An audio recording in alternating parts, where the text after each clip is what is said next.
Bismillahirrahmanirrahim. Allahumma sholli ala Muhammad wa ali Muhammad wa ajil farjahum. Puji syukur kita panjatkan kehadirat Allah Subhanahu wa Ta'ala yang dengan rahmat dan ridhonya serta inayahnya kita dapat berjumpa kembali di kajian sore hari yang mana kita akan mengkaji kitab akhlak, yaitu dari kitab Jami'us Sa'adah.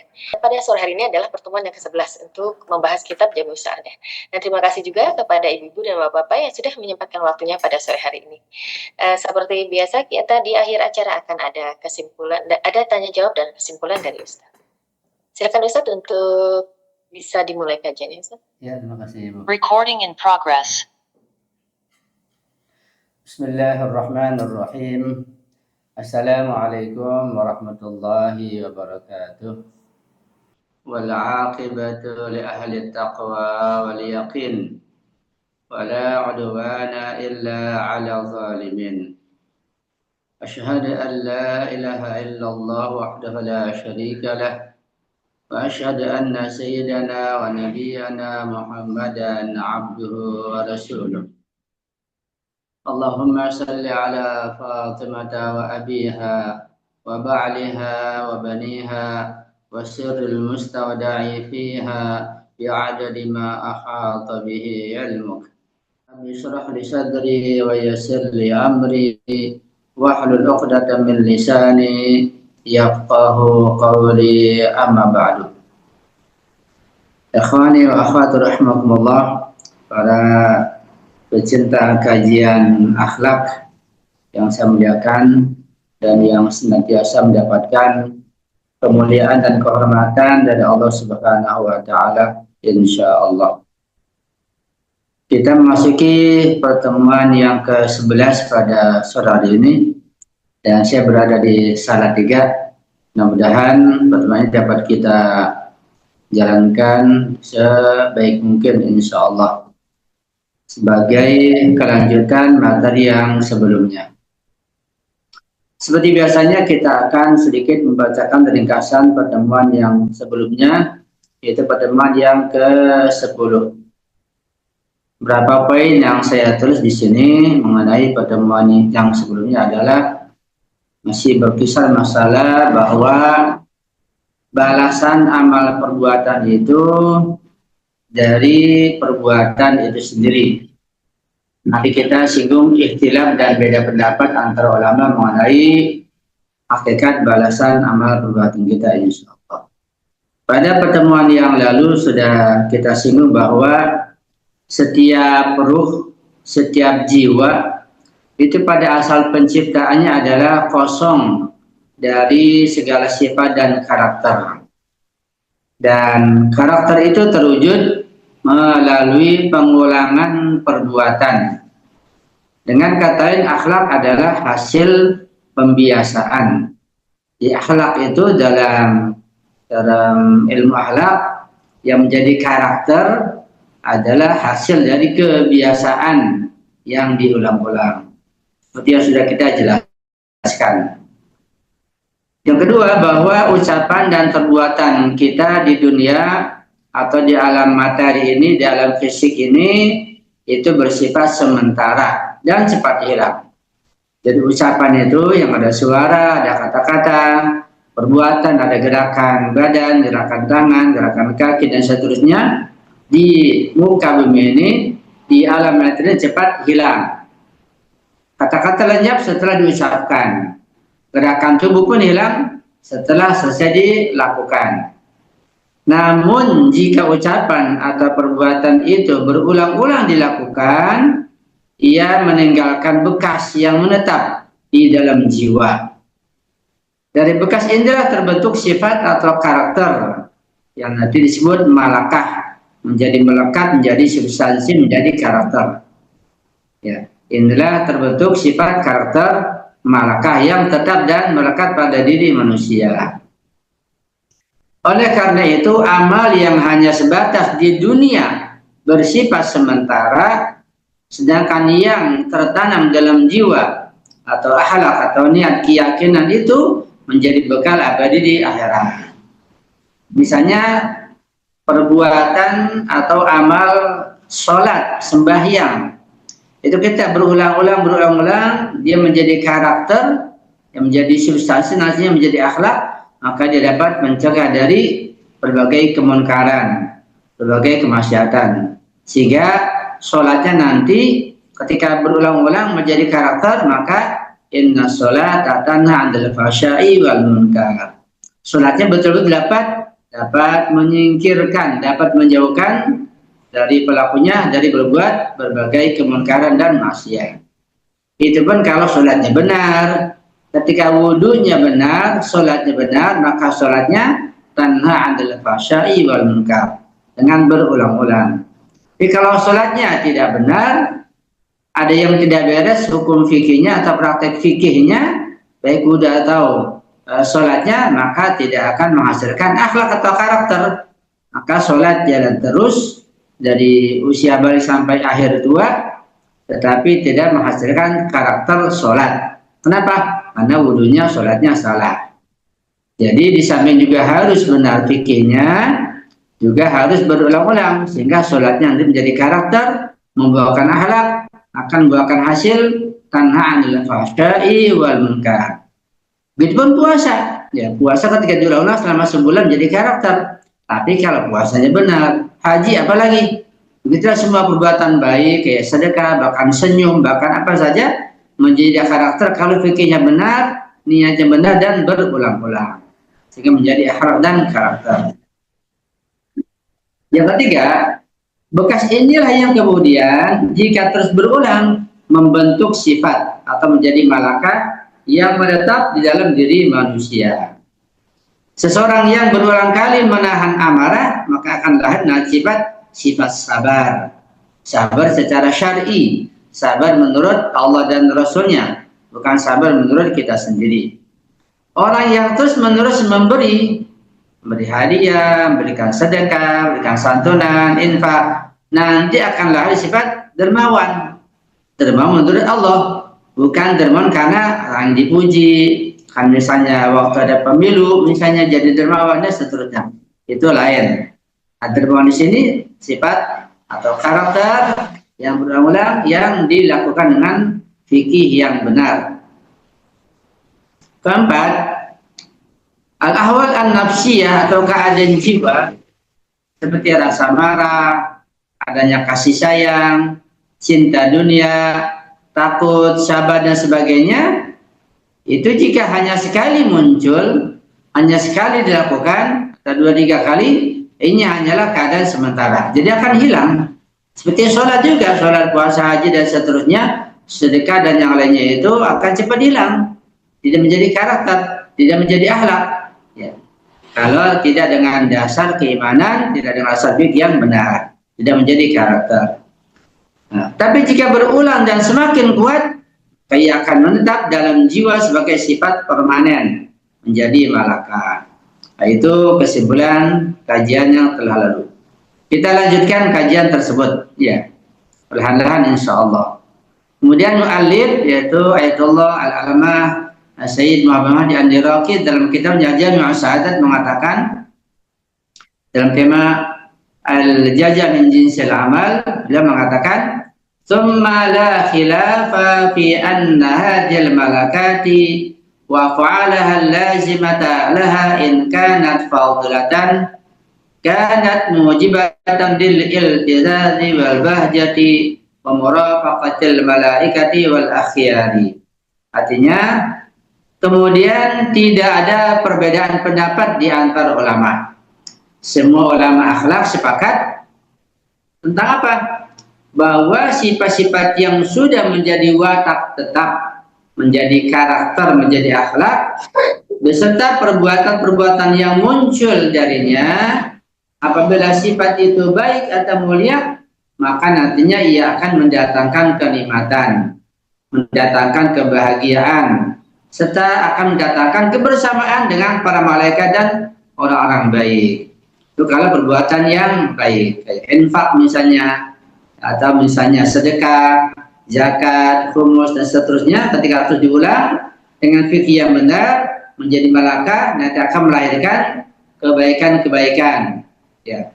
Apa kebaikannya? Ya, masa bahagia, tentram, tenang, Kemudian bahkan malaikat bersama kita. Orang-orang baik akan bersama kita. Itu hasilnya, hasil akhlak yang mulia sudah malaikat. Wa in kanat radiyatan kanat muqtadiyatan lil alami wal adabi wa musahabati syayatin wal asyrari. Tapi apabila sifat-sifat itu buruk, maka ia akan menimbulkan rasa sakit dan azab serta kebersamaan dengan setan-setan dan orang-orang jahat. Yaitu kalau perbuatannya buruk, ya, saja mencuri, korupsi, dusta dan seterusnya akan mendatangkan azab, siksa, penyakit, tidak tenang, tidak tentram. Ya mungkin tidak dipunya nanti setelah meninggal dunia. Tentang hal itu tidak ada ikhtilaf antara ulama akhlak. Wa innamal khilafu fi kaifiyati ijabiha lithawabi awil adabi.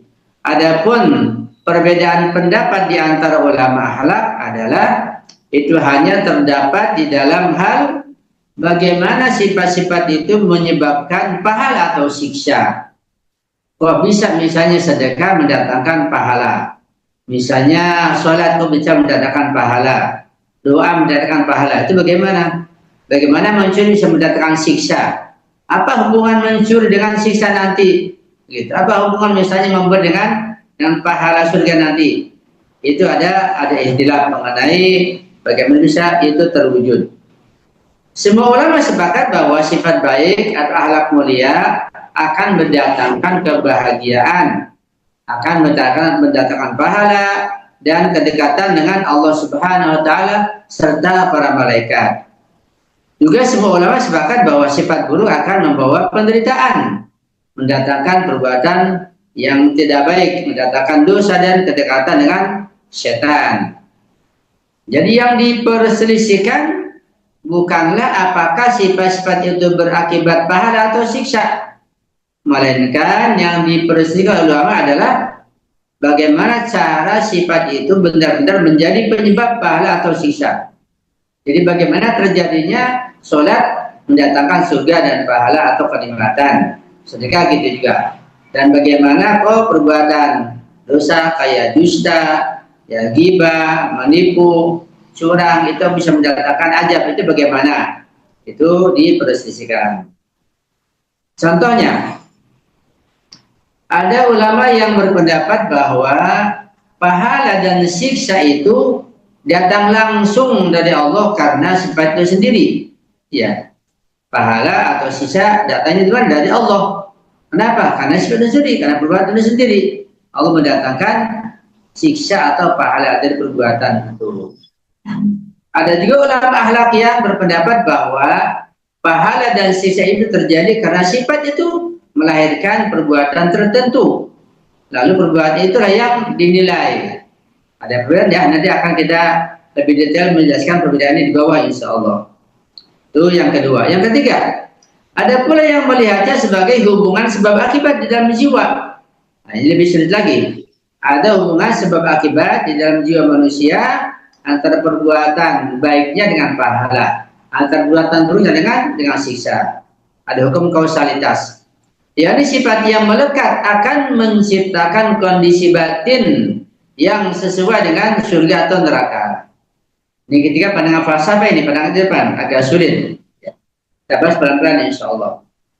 Jadi perbedaannya ada pada mekanisme hubungan antara sifat atau akhlak dan balasan baik berupa pahala ataupun berupa siksa.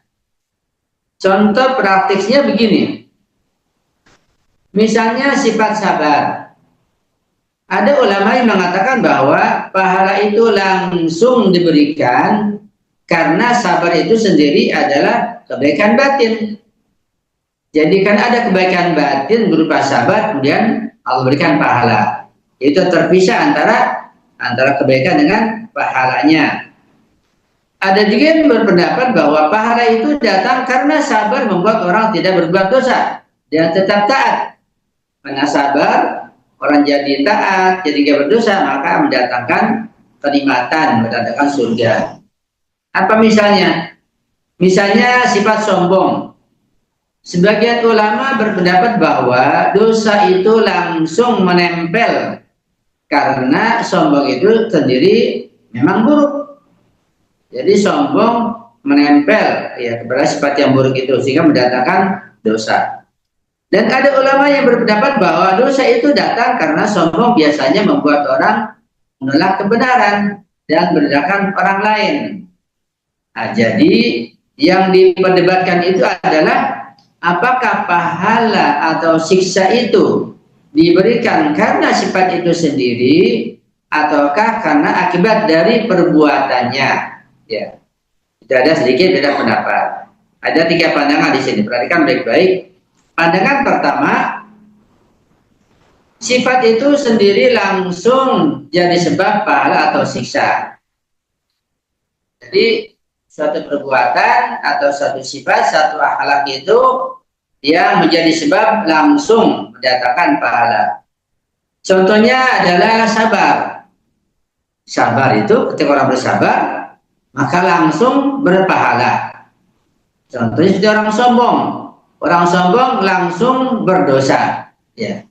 Jadi adanya sabar mendatangkan pahala. Adanya sombong mendatangkan dosa dan keburukan. Apa alasannya? Alasannya adalah bahwa sifat batin sudah dianggap amal yang berdiri sendiri. Kan sabar sifat batin, sombong juga sifat batin. Dan sifat-sifat batin itu sebagai amal ibadah sendiri sehingga mendatangkan kalau baik ya pahala, kenikmatan, kalau buruk ya siksa dan azab. Itu pandangan pertama.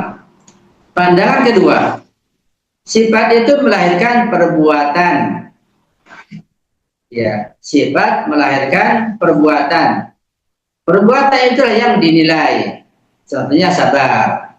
Nah, sabar sebagai sifat, sebagai akhlak, dia membuat tetap salat atau tetap taat. Itulah yang berpahala.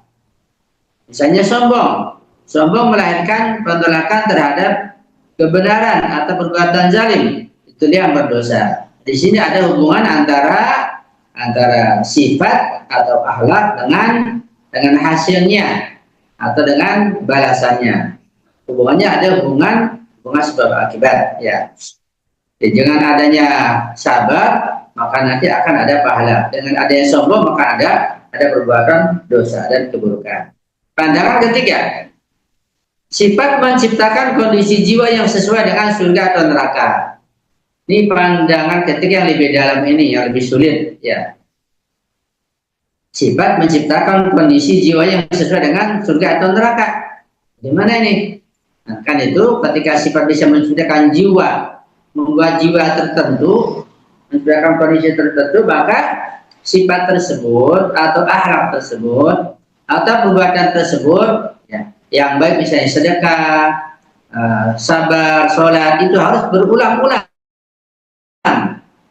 Perbuatan buruk itu juga ketika berulang maka dia akan menciptakan di dalam jiwa seseorang sesuai dengan kondisi tersebut. Ya, kalau baik ya namanya surga nanti yang diciptakan, kalau buruk ya nanti neraka gitu. Jadi berpandangan ketiga ini bahwa sebenarnya efek-efek buruk dari perbuatan dosa itu kita yang menciptakan sendiri dari perbuatan kita. Ya. Dan efek-efek kebaikan, kebahagiaan dari perbuatan baik kita yang menciptakan. Atau lebih jelas lagi bahwa sebenarnya surga buat kita itu kita yang menciptakan sendiri. Dan neraka buat kita juga kita menciptakan sendiri. Jadi dengan amal ibadah kita ini sekarang, menurut pandangan ketiga ini kita sudah boleh menciptakan surga atau neraka. Kalau sama-sama nanti dilihat yang mana yang lebih kuat, surga atau neraka. Yang lebih kuatnya surga, kita dapat surga, neraka akan kalah. Yang kuatnya neraka, surga akan kalah. Gitu. Ini perubahan kita yang mana lebih dominan nanti pada akhir hayat kita. Kita lebih banyak menciptakan surga buat kita atau kita lebih banyak menciptakan neraka buat kita sendiri. Jadi kita menciptakan surga dengan amal ibadah kita sendiri, bukan surga terpisah atau neraka terpisah. Contoh, hati yang penuh dengan sabar dan syukur itu jiwanya akan selaras dengan nikmat surga. Ya, kenikmatan tentang surga itu selaras dengan apa? Selaras dengan sabar, dengan syukur. Nanti akan nyambung jadinya. Sehingga orang yang hatinya sabar, ya akan ke surga. Jangan hati yang sombong, yang penuh dengki, ada hasud, ada congkak dan macam-macam. Itu jiwanya sesuai dengan ajab neraka. Paham ya, insya Allah.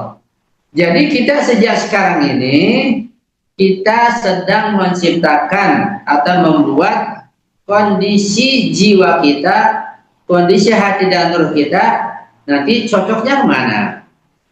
Kalau kita membuat kondisi jiwa kita, hati kita, ruh kita kondisikan dengan amal yang baik, ya. Kita jauhkan keburukan, kita beribadah, fikirnya benar, akidnya benar, ma'rifatnya kuat, berwilayah, dan kita mengkondisikan atau kita menciptakan kondisi jiwa kita untuk ke surga nanti. Sebenarnya ada orang-orang yang memang menciptakan kondisi jiwanya, kondisi ruh, batin, dan hatinya itu cocok untuk neraka. Dia perampok, korupsi, mencuri, dengki, sombong, lagi suka hasud, suka gibah. Semua sih diciptakan kondisi-kondisi yang sedang neraka itu. Padahal dia akan ke neraka. Jadi sini kita punya ikhtiar penuh. Kita punya kehendak penuh. Usaha itu, kehendak itu sebenarnya ada di kita. Kita mau mana? Kita mau ke surga, kita mau ke neraka. Jadi kita mau neraka, ya kita usaha kita sendiri. Alhamdulillah. Kita mau surga, kita usaha sendiri. Jadi sejak sekarang ini kita bisa menentukan kita ke surga atau kita ke neraka. Ya, sudah jelas.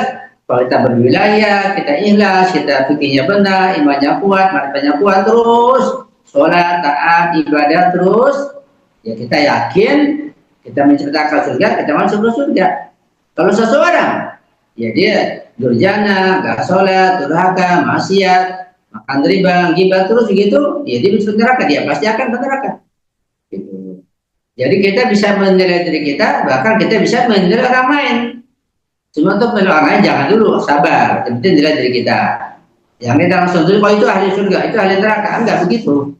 Kalau Imam Maksum atau misalnya ulama bisa, kalau teman kita jangan dinilai dulu. Kita nggak tahu perjalanannya. Yang sudah meninggal sudah jelas, ya ada yang gamblang, yang jelas bisa kita nilai. Orang-orang yang sangat jahat, pendusta, ya bisa kita dia pasti ahli neraka. Atau sangat baik sudah meninggal, sangat baik sekali, oh dia ahli surga, yakin seperti itu. Seperti kita yakin kita ini mau ke surga atau kita mau neraka, sudah kita bisa menentukannya. Nanti di akhir kita dihitung yang mana lebih dominan. Ini pada ketiga lebih dalam, lebih detail lagi. Nah, jadi sekali bahwa mereka itu para ulama sepakat bahwa sifat baik akan mendatangkan pahala, sifat buruk akan mendatangkan siksa. Perbedaannya hanyalah pada mekanismenya saja. Hasilnya sama, tapi perbedaan juga akan menghasilkan keimanan, ya, motivasi, penggerak berbeda. Orang yang meyakini yang pertama, kedua dengan ketiga akan berbeda, akan jauh dengan perbedaannya seperti itu. Apa perbedaannya? Nah, kalau kita meyakini sekarang kita berbuat baik sudah ada pahalanya, kita mencapai surga kita tambah yakin, kita tambah usaha, itu ikhtiar kita. Bukan kayak orang gajian, kan saya singgung. Pahala itu bukan seperti orang gajian. Kita mulai masuk kerja tanggal 1, katakanlah 1 kita mulai bekerja, tanggal 2 bekerja, tanggal 3 bekerja terus, gajinya belum ada karena belum akhir bulan. Pas tanggal 30 baru dikasih gaji. Jadi kerja dulu baru dikasih gaji. Gitu. Ini pandangan pertama tadi. Antara kerja dengan gaji berbeda. Kerjanya apa? Yang dikasih adalah uang, nggak nyambung gitu. Jadi pekerjaan itu tidak menciptakan uang.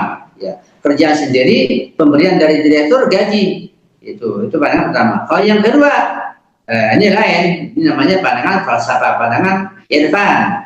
Perbuatan itu yang menciptakan gaji. Ya, itu langsung. Jadi sekarang kita berbuat, sekarang kita bekerja langsung ada di situ. Ya cuma nggak kelihatan, kita nggak bisa melihatnya. Sekarang kita belajar sudah ada langsung. Innallaha sari'ul hisab. Bukan nunggu sebulan lagi nggak gajinya, nggak langsung, spontan gitu. Ya. Faman qala innal jazaa'a mughayyirun lil 'amali qala inna kulla malakatin wa fi'lin yasiru man sya'an ditarattabi thawabin aw 'iqabin mughayyirin lahu bi fi'lillahi subhanahu 'ala tafsiril waridi fi syari'ati. Ulama yang berpendapat bahwa balasan itu berbeda dari amal, ya ini pendapat pertama, bahwa mereka ulama pertama ini punya pendapat bahwa balasan itu berbeda dari amal, balasan pahala, balasan neraka, siksa beda dari amal. Ia mengatakan bahwa setiap sifat yang sudah menjadi watak, sudah menjadi karakter, sudah mensubstansi, dan setiap perbuatan akan menjadi sebab munculnya pahala atau siksa yang berbeda darinya. Jadi beda antara kerjaan dengan gajinya, dengan pahalanya. Kerjanya apa? Gajinya hadirnya uang atau beras atau apa gitu. Itu sudah ada. Yang Allah SWT ciptakan sesuai dengan rincian yang telah dijelaskan dalam syariat. Ya ada pahala masing-masing. Kalau sholat pahalanya ini, puasa pahalanya ini, haji pahalanya ini, sudah Allah siapkan begitu. Ya, itu pandangan yang pertama. Maksudnya adalah bahwa ada ulama yang berpendapat bahwa balasan baik berupa pahala atau berupa siksa itu tidak identik dengan amal itu sendiri, berbeda, mughayyir antara amal dengan balasan, berbeda, tidak identik, mughayyirun. Tetapi sesuatu yang diberikan Allah sebagai hasil dari amal, jadi amal hanya jadi sebab, sementara balasannya sesuatu yang terpisah yang ditetapkan sesuai dengan penjelasan syariat. Ini makna mughayyirun, makna terpisah antara amal dengan balasan, baik amal yang baik maupun amal yang buruk. Ya, ketika amal begini, balasannya terpisah, Allah siapkan sudah, gitu. Jadi adanya balasan itu sebagai akibat daripada amal perbuatan, tetapi dia terpisah. Wa man qala innal amala nafsul jazaa'i qala innal hay'atan nafsaniyata ishtaddat wa sarat malakatan tasiru mutamassilatan wa mutasawwiratan fi alamil batini wal malakuti bi syuratin yunasibuha. Ini pandangan yang lebih dalam. Dan ulama yang berpendapat bahwa amal itu sendiri adalah balasan, ia mengatakan bahwa kondisi-kondisi kejiwaan yang menguat dan menjadi watak tetap itu akan terwujud dan tergambar di alam batin dan alam malakut dalam bentuk yang sesuai dengannya. Jadi ada alam lahiriah, alam zahir, ada alam batin, alam malakut. Setiap amal perbuatan berupa ucapan kita, bahkan tingkah laku kita, apa saja pandangan kita, pendengaran kita ini yang kita dengar, kita lihat, kita ucapkan, yang kita lakukan, itu kan lahiriah. Ada sisi batinnya yang kita tidak tahu. Itulah hakikat amal. Itu yang langsung tercipta dari amal perbuatan kita sendiri. Maksudnya adalah, menurut pandangan ini bahwa pahala atau siksa itu bukan sesuatu yang asing atau terpisah dari amal. Ini beda pada pertama tadi, melainkan amal itu sendiri yang menjelma dalam wujud lain di alam gaib. Ya.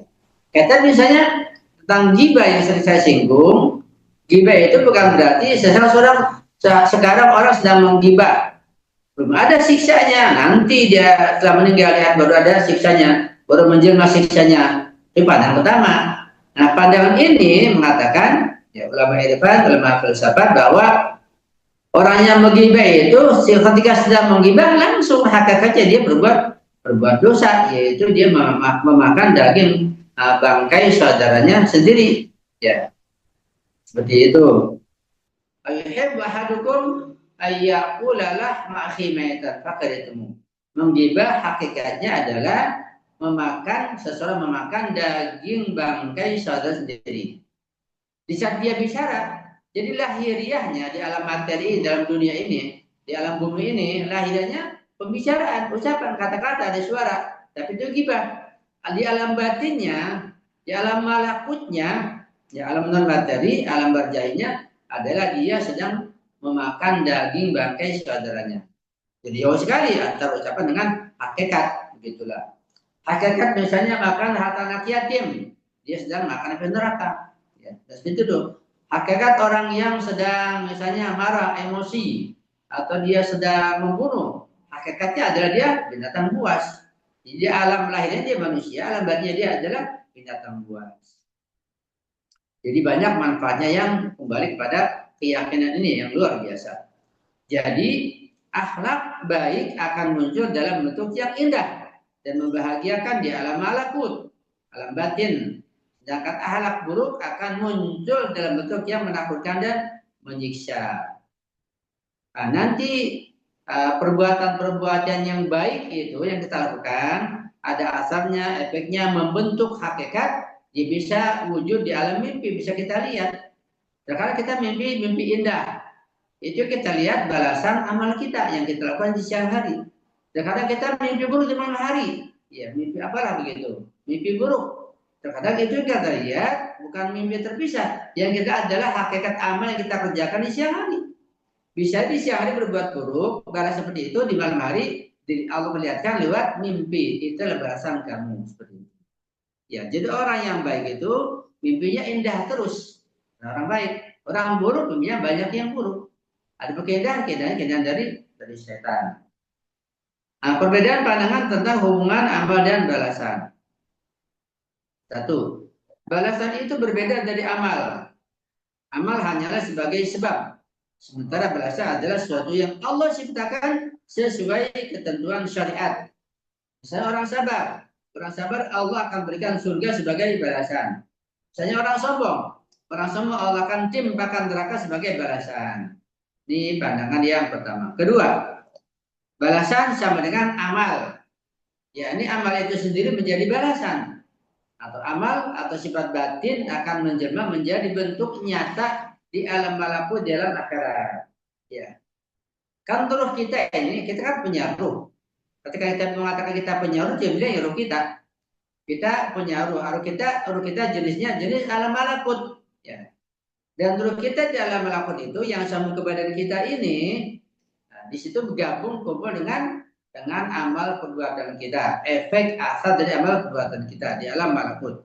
Jadi sebagaimana ruh kita di alam malakut, maka amal perbuatan kita itu hakikatnya, asarnya, manfaatnya berada di alam malakut. Kalau perbuatannya, gerakannya sirna, ucapan sirna, tapi asarnya, efeknya di alam malakut dia menjelma, itu menjadi kesatuan dengan ruh kita. Sabar dan syukur itu menjelma dalam bentuk cahaya dan kenikmatan yang sesuai di akhirat. Sombong dan dengki menjelma adalah bentuk kegelapan atau ajab batin yang menyisa di akhirat. Karena itu orang-orang yang baik, ya, dikatakan orang yang baik itu orang tahajud di tengah malam misalnya, maka dia bercahaya. Cahaya di alam batin, di alam malakut, malaikat menyaksikan. Orang baca Al-Quran misalnya di dalam rumahnya bercahaya di alam malakut. Kalau kita nggak melihat, kita melihat masjid atau kita melihat Masjidil Haram sekalipun, kita melihat Masjid Nabawi, kita melihat masjid misalnya Jamkaran, ya biasa aja bangunan tembok. Kita nggak melihat cahayanya. Padahal hakikat orang-orang baca Al-Quran itu cahaya memancar di alam malakut begitu indahnya. Kita nggak bisa melihat. Bisa melihat orang yang terus ke bagian batin daripada amal perbuatan itu sendiri. Itulah para Eropa, ya, jadi penuh dengan keindahan. Jadi sampai ketika itu, saya bisa melihat asar perbuatan baik, dia sudah melihat surga berjahi yang sangat indah. Tapi juga bisa melihat neraka dari orang yang buruk. Karena itu para Eropa itu, ya mereka bisa mengetahui, bisa melihat orang yang baik itu bercahaya, indah, menyenangkan. Orang yang buruk itu bisa dia melihatnya bisa sebagai serigala, sebagai singa dan seterusnya. Na'udzubillah min dzalik. Kalau belum eksis, berubah-ubah. Ya. Misalnya kita masih banyak dosa. Ketika kita sekarang sedang belajar, sedang mengaji, maka ruh kita bercahaya, sangat terang. Amal kita ini memancarkan cahaya, kita jadi indah. Manusia yang betul-betul menyenangkan, membahagiakan. Kenapa? Kita sedang mengaji. Nanti kita keluar, pergi lagi, kita menggibah, buat dosa, kita berubah lagi. Gitu. Begitu juga dengan jasad barzahi atau badan barzah di badan kita. Kita kan punya badan materi di badan kita, ya badan materi yang terbatas. Kita punya badan barzahi, yaitu amal perbuatan yang kita lakukan yang untuk jasad barzahi. Ini bisa berubah-ubah buat kita. Kenapa? Karena kita belum melekat. Nah, kalau ibadah kita sudah melekat, kita sholatnya sudah benar, wudunya sudah benar, puasanya fikihnya benar. Berulang-ulang dilakukan, maka menjadi malaikat, menjadi akhlak, dia menjadi makhluk yang sangat indah. Yang bisa disaksikan oleh orang-orang yang tingkatannya Eropa, para imam maksum begitu. Kalau misalnya masih belum menjadi karakter, belum menjadi akhlak, ibadah sholatnya, puasanya, maka masih berubah-ubah. Nah, dilihat akhir-akhirnya bagaimana. Nah, ringkasnya, pandangan pertama bahwa pahala dan siksa itu adalah hadiah, atau kalau siksa adalah hukuman yang diciptakan oleh Allah secara terpisah dari amal perbuatan. Ini pandangan pertama, bahwa antara amal perbuatan dengan balasannya terpisah. Ya. Pandangan kedua, bahwa pahala dan siksa itu adalah buah langsung dari amal. Amal sendiri yang menjelma di alam akhirat, di alam malakut. Ya, jadi amal ibadah itu yang menciptakan efeknya berupa baik atau berupa keburukan, berupa surga atau berupa neraka. Jadi pandang ulama tentang amal dan balasan, di sini kalau kita lihat misalnya dari ulama akhlak, misalnya Imam Ghazali yang wafat pada tahun 505 Hijriah, dalam kitabnya Ihya Ulumuddin, beliau sering menekankan bahwa akhlak dan amal akan mewujud nyata di akhirat. Ya. Jadi pada ahli sunnah Imam Ghazali bahwa amal itu, amal ibadah, baik kebaikan seperti sholat, puasa, sedekah, humus, zakat, jika amal keburukan nanti akan mewujud kapan? Di akhirat. Ahli sunnah itu pada pertama, nggak langsung ada. Apa misalnya? Misalnya orang yang hatinya dipenuhi dengan sifat buas, dia marah, dia pendendam, nanti, ya ini nanti kan, kayak orang kerja sekarang dan gaji nanti di akhir bulan, nanti akan menjelma seperti binatang buas di hari kiamat. Itu nanti. Yang paling dari ketiga, ya yang paling Eropa, langsung dia sebagai binatang buas, bukan nanti lagi. Dengan demikian bahwa amal sama dengan balasan, karena kondisi jiwa itu sendiri yang tampak di alam akhirat. Pandangan Mullah Sadra yang wafat pada tahun 1050 Hijriah. Tokoh filsafat hikmah muta'aliyah. Beliau menjelaskan dengan konsep tajassudul a'mal.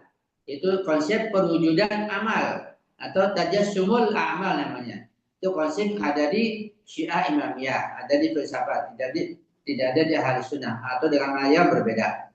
Menurut beliau Mullah Sadra sebagai seorang filsuf, setiap amal itu meninggalkan bekas, meninggalkan asar ya, di dalam jiwa. Sholat, puasa, haji, infak, sedekah ada asar dalam jiwa. Yang tertinggal adalah asarnya, bekasnya. Adapun gerakannya, ucapannya, uangnya semuanya lenyap. Itu kan materi lenyap tapi ada asarnya.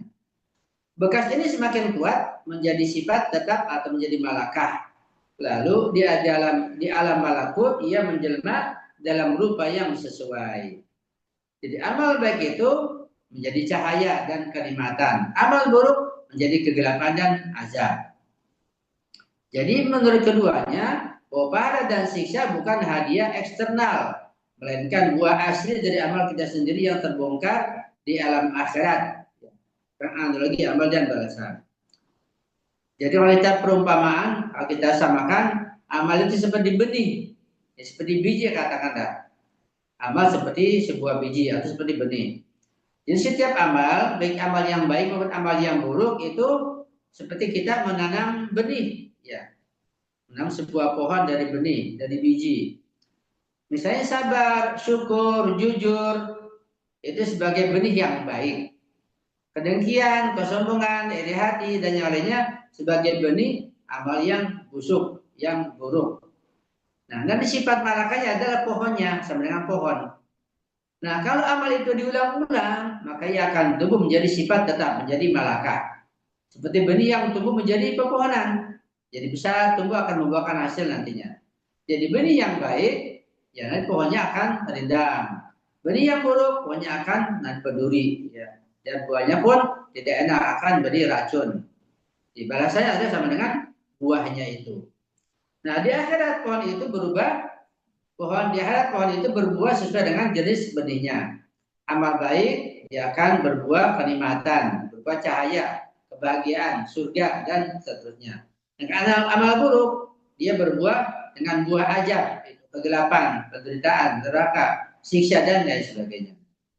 Jadi menurut pandangan amal itu sendiri adalah balasan, yang kita rasakan di akhirat hanyalah buah dari pohon amal kita sendiri. Allah hanya membuka tabirnya sehingga kita menuai hasil dari apa yang kita tanam. Ini dia di diagram sederhana, tidak ada diagramnya. Ya, itu sedikit gambaran tentang contoh bahwa amal perbuatan itu ada sedikit beda pendapat. Ya, pernah saya berikan contoh, misalnya terkadang seseorang itu sudah Allah perlihatkan balasannya sebelum meninggal dunia. Misalnya seperti para prajurit, para penyelam Husain di Karbala. Pada amal asus sudah Allah perlihatkan, Imam Husain membuka tabirnya balasan amalnya. Karena sudah malaka, sudah setia. Jadi kesetiaannya itu sudah kuat betul kepada Imam Husain.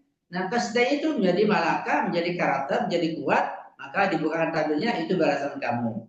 Padahal belum saya aja besok di pada Karbala, pada hari Asyuranya. Tapi pada malam sudah diperlihatkan. Kenapa? Karena sudah menjadi malaka, sudah terlihat.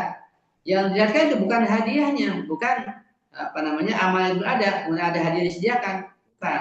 Itu amal perbuatannya berupa kesetiaan. Idh kullu syai'in yadhharu fi kulli 'alamin bi suratin khassah. Sebab kita mengkaji pandangan yang lebih dalam, pandangan yang ketiga atau yang kedua mengenai al-amal jinsul al-jaza jinsul amal. Sebab setiap sesuatu itu akan tampak dalam setiap alam dengan bentuk yang khas, beda-beda, lain alam, lain bentuk. Maksudnya, sesuatu misalnya amal atau sifat batin bisa punya wujud berbeda tergantung di alam mana ia muncul. Misalnya di dunia. Di dunia amal itu berupa perbuatan lahir, misalnya sholat, sabar, sombong. Di alam batin, di alam malakut, amal itu bisa tampil sebagai cahaya, kegelapan atau sosok tertentu. Sosok harimau misalnya, sosok insan bercahaya, itu di alam malakutnya. Di akhirat, amal itu menjelma sebagai pahala atau sisa sesuai hakikatnya. Jadi beda-beda. Di alam dunia sekarang bentuknya seperti itu, di alam barja bentuknya lain lagi, di alam akhirat akan lain lagi. Paling tidak kita punya 3 alam, alam dunia, alam barja, alam akhirat nanti. فإن العلم في عالم اليقظة أمر عرضي يدرك بالعقل أو الوهم وفي عالم النور يظهر بصورة اللبن. Sesungguhnya ilmu pengetahuan di alam dunia nyata adalah sesuatu yang bersifat aksidental. Kalau ilmu aradhi, ilmu itu adalah sifat, ya, disebut aksidental, yaitu dalam dunia yang dapat dipahami melalui akal atau waham atau daya hayal. Kita belajar, kita berilmu, kita bisa paham dengan daya hayal kita atau daya waham kita atau dengan akal kita, ya, sebagai aksidental, sebagai aradhi dan tidak nampak. Sedangkan di alam cahaya, di alam malakut, ia tampak dalam bentuk susu. Itu di antara contohnya, bahwa ilmu akan nampak dalam bentuk susu, di antara contohnya. Maksudnya adalah di dunia nyata ilmu itu hadir dalam bentuk abstrak. Ya, ilmu kan nggak kelihatan abstrak, ya. Bentuknya abstrak, ditangkap oleh akal atau imajinasi, itu ilmu. Kita nggak bisa lihat ilmu, kayak apa bentuknya. Jangan di alam malakut, di alam batin, atau di alam cahaya, juga bisa dalam mimpi, hakikat ilmu itu muncul dalam bentuk susu. Tapi di alam baja, alam akhirat lain lagi. Di alam susu pun sebagian ilmu, nggak semuanya. Itu contoh saja. Karena susu adalah simbol gizi. Gizi, kesucian, dan sesuatu yang memberi kehidupan. فالظاهر في العالمين شيء واحد وهو العلم ولكنه تجلى في كل عالم بصورة. Maka yang tampak pada kedua alam itu hakikatnya adalah satu, yaitu ilmu. Ilmu di alam dunia, alam barja, alam akhirat ilmu. Namun ia menampakkan diri dalam setiap alam dengan rupa yang berbeda. Ya.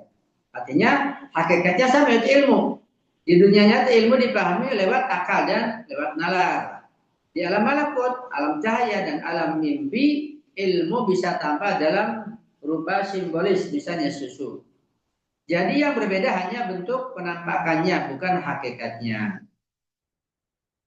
Wasururu yadharu fi alamin namri bi suratil buka.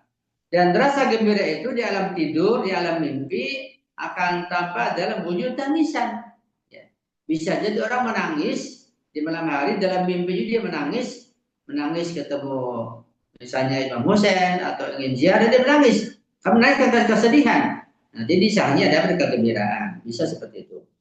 Maksudnya hakikatnya adalah kegembiraan atau surur. Tetapi ketika masuk ke alam mimpi, kegembiraan itu bisa menampakkan diri dalam bentuk simbolis yang berlawanan, yaitu tangisan. Hal ini sesuai dengan kaidah satu hakikat bisa muncul dengan bentuk berbeda di alam yang berbeda. Contoh perbuatan ya, yang akan dalam mimpi. Kegembiraan itu nanti nampak pada dalam mimpi berupa tangisan atau sebaliknya. Seperti kutipan yang diberita tadi itu, bahwa rasa gembira bisa muncul dalam mimpi sebagai tangisan. Sebab di alam tidur maka makna sering dibalik untuk menjaga rahasia batin. Misal ilmu dalam bentuk susu. Nabi Muhammad SAW bermimpi minum susu hingga keluar dari jari-jarinya. Lalu beliau memberikannya pada Imam Ali bin Abi Thalib alaihissalam. Para ulama menafsirkan bahwa susu adalah simbol ilmu. Karena susu adalah makanan alami yang murni dan menumbuhkan kehidupan. Kekuasaan sebagai simbolnya adalah tongkat. Tongkat kalau dalam mimpi simbolnya adalah kekuasaan atau kekuatan. Dalam mimpi, tongkat sering melambangkan kekuasaan. Karena tongkat adalah alat kepemimpinan dan penopang kekuatan. Agama adalah simbol pohonnya yang kokoh. Di pohon kokoh simbol agama yang kuat. Dalam tafsir mimpi, pohon besar bisa melambangkan agama atau akidah yang kuat. Karena ia punya akar yang menghujam dan cabang yang menaungi. Dari sini dipahami bahwa hakikat sesuatu itu satu, tetapi dalam alam mimpi atau alam malakut ia menampakkan diri dengan berupa simbolis yang berbeda. Ya. Wa min yadhar annahu qad yasuruka fi alamin ma yasuruka fi alamin akhar. Dari hal itu tampaklah bahwa sesuatu yang menyenangkanmu di suatu alam bisa jadi justru menyusahkanmu di alam yang lain. Satu hakikat bisa berubah bentuk sesuai alam yang ditempati. Di dunia nyata, tangisan dianggap kesedihan. Di alam mimpi, tangisan justru bisa melambangkan kegembiraan. Jadi, yang menyenangkan di satu alam bisa terlihat menyakitkan atau menjadikan di alam lain. Falladatul jismaniyatul lati tasurruka fi hadzal alam tadhharu fi daril jazaa'i bi suratin tasuka wa tudhika. Maka segala kenikmatan jasmani yang menyenangkanmu di dunia ini akan tampak di negeri balasan atau di akhirat dalam bentuk yang menyusahkan dan menyakitimu. Nah, kita akan bahas lebih jelas di bawahnya insyaallah.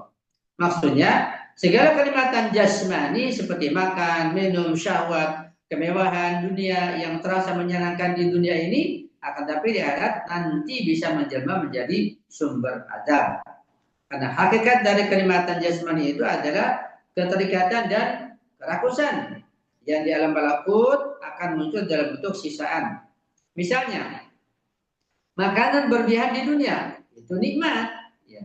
Kita banyak punya makan macam-macam, ada daging, ada ini, ada itu, minuman macam-macam. Itulah kenikmatan di dunia ini.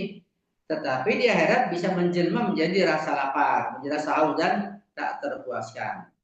Syahwat lihat di dunia misalnya, menghapuskan syahwatnya tanpa memperhatikan syariat dan akhlaknya, itu menyenangkan. Tetapi di akhirat bisa menjelma sebagai api yang membakar. Gitu. Itu langsung sebenarnya. Kayak ghibah tadi ya nikmat, indah, ngobrol asik. Tapi di batinnya, di alam malakutnya dia adalah siksaan. Seorang memakan dan dipakai saudaranya. Korupsi, manipulasi, dan makan riba. Itu keindahan, itu nikmat. Itu alam dunia, alam malakutnya, alam batinnya adalah berupa api neraka, berupa siksaan. Itu beda bentuk di alam masing-masing. Wa tarkuha wa tahammul masyaqil ibadati wa ta'ati wa sabri 'ala al-masa'ibi wal baliyati yasurruka fiha al-akhirah ma'a kauniha mu'diyatan fi hadzal alam. Sedangkan meninggalkan kenikmatan jasmani itu, jadi artinya tidak berlebihan, artinya meninggalkan maksiat, meninggalkan senang-senang yang tidak syar'i, serta menanggung kesulitan ibadah dan ketaatan. Masalah subuh sulit sekali, puasa berat sekali, ibadah berat, ya. Juga bersabar atas berbagai musibah dan cobaan yang semua berat itu akan menyenangkanmu di alam akhirat, meskipun hal itu terasa menyakitkan di dunia ini. Itu buat kita tentunya. Sebab buat orang tertentu itu sesuatu yang menyedihkan, menyakitkan, berarti sudah menyenangkan, sudah kelihatan. Seperti itu.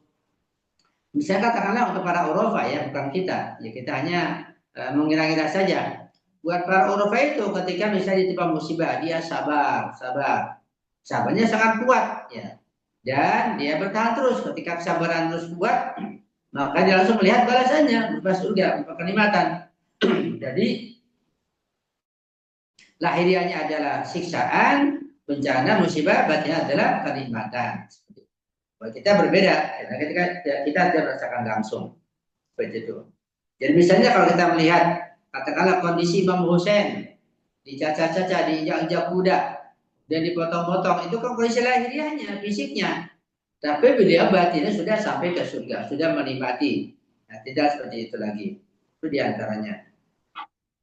Maknanya adalah bahwa di dunia masalah ibadah, ketaatan, sabar, dan meninggalkan syahwat sering terasa berat. Itu buat kita. Menyakitkan, bahkan sangat menyusahkan. Nanti di akhirat atau di alam malakutnya, semua itu berubah menjadi kenikmatan, kebahagiaan, dan pahala abadi. Nanti dalam malakut buat kita. Karena kita belum menjangkau sana. Tapi ada orang tertentu di mana ibadahnya itu sholatnya, puasanya, zakatnya, humusnya, sedekahnya, langsung dia merasakan keindahan, merasakan kenikmatan, ketentraman, kebahagiaan langsung seperti itu. Ada yang seperti itu. Jadi di sini ada hukum kebalikan. Nikmat dunia bisa berubah jadi azab akhirat. Kesulitan dunia dalam ketaatan berubah menjadi nikmat di akhirat. Summa al-qailu bihadzal madhhabi qad yutliqu ala hadhihi surati isma malaki in kanat min fadhil akhlaqi aw fadhil amali wa syaitani in kanat min afdaliha. Kita tambahkan lagi ya karena nggak perlu juga, nanti sangat banyak sementara waktu terbatas. Kemudian ulama yang menganut pandangan ini kadang menyebut wujud tersebut dengan nama malaikat apabila ia berasal dari akhlak yang mulia atau amal yang utama, dan menyebutnya sebagai setan apabila ia berasal dari kebalikannya.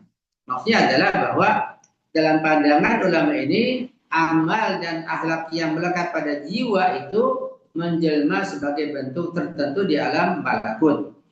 Nah, jika ia baik seperti sabar, syukur, kejujuran, ketaatan disebut sebagai malaikat. Nah, jika ia buruk seperti sombong, dengki, kufur, maksiat, perbuatan dosa, maka ia disebut sebagai setan. Jadi istilah malaikat dan setan di sini bukan sekadar makhluk eksternal, tapi juga wujud dari sifat batin manusia itu sendiri. Ya. Jadi dalam pandangan ulama ini, malaikat dan setan yang ditemui seseorang di alam barzah akhirat bisa jadi adalah manifestasi dari amal dan akhlaknya sendiri. Wa qad yadluku 'ala al-ula ismal ghilman wal hur wa amsalihima wa 'ala tsaniyati ismal hayat wal aqarib wa asbahima.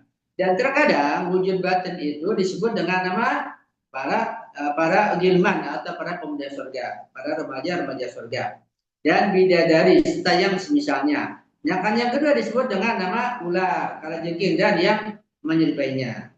Jadi ada bidadari surga, adanya kenikmatan, kita yang menciptakan sendiri. Nah, adanya kalajengking, adanya ular itu orang berdosa menciptakan sendiri.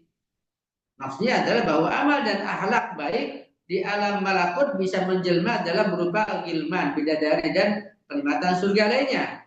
Amal dan akhlak yang buruk bisa menjelma dalam berupa ular, kalajengking, dan hewan berbahaya lainnya sebagai simbol azab. Jadi apa yang dijanjikan dalam surga dan neraka bukan semata hadiah dari luar, melainkan penampakan amal manusia sendiri dalam bentuk yang sesuai di alam lain. Wala farqa bainal itlaqain fil ma'na wa innamal ikhtilafu fil ismi. Dan tidak ada perbedaan antara kedua penamaan itu dari segi makna, melainkan hanya berbeda dalam penyebutan nama saja.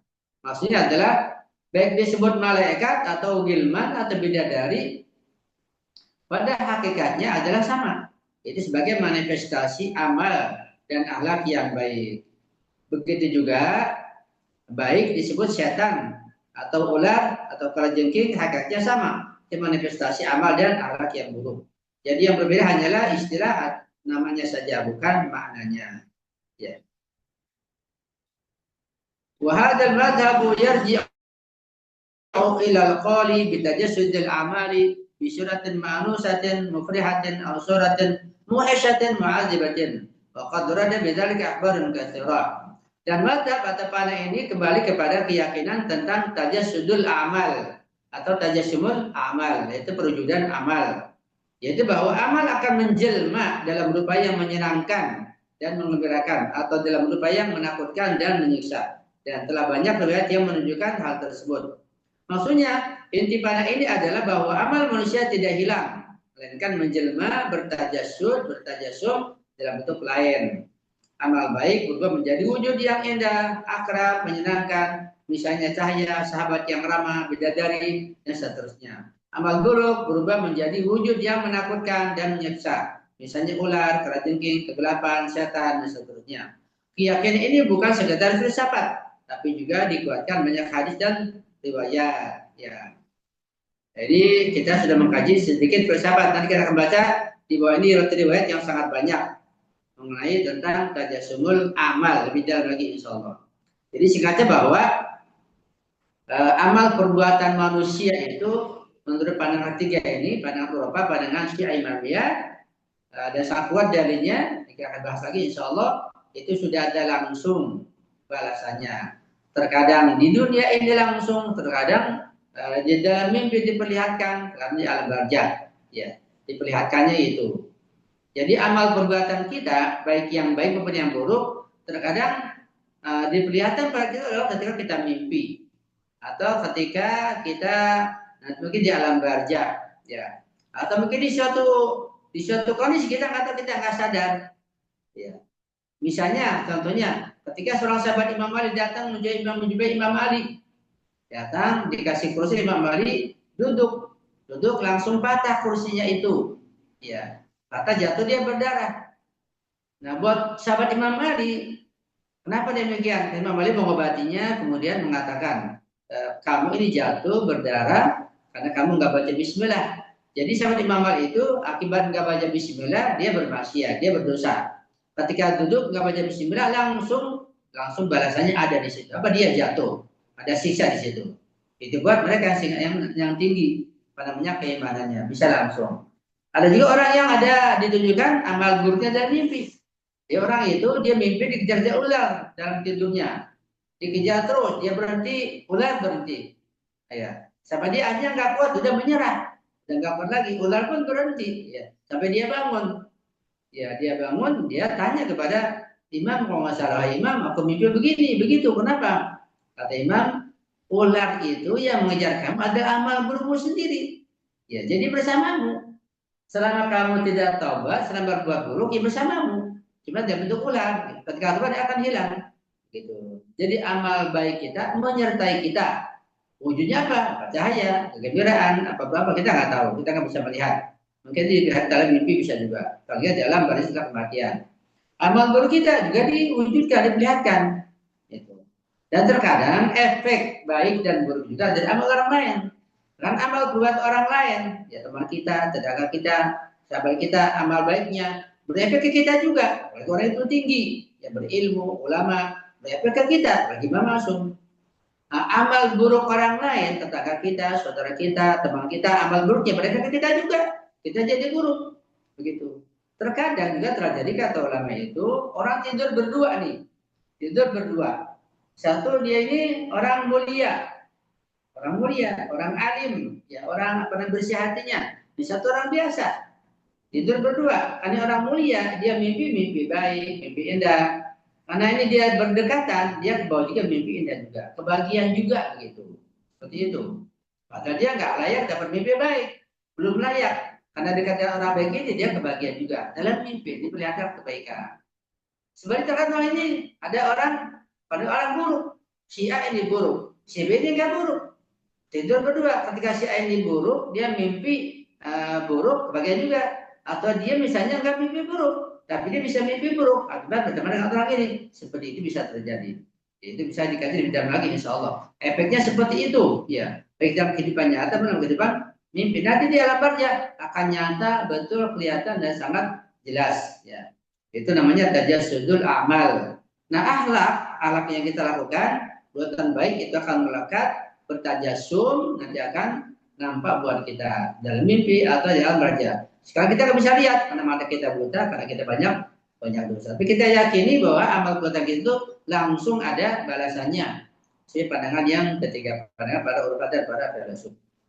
Mungkin itu yang bisa saya sampaikan karena waktu juga nggak mungkin untuk menyelesaikan, masih banyak materi. Kita buka sesi tanya jawab insya Allah. Mudah-mudahan kajian ini bisa menambah ilmu kita, iman kita, wawasan kita, juga akan menambah takwa kita kepada Allah Subhanahu Wa Taala ya Rabbal Alamin. Ya.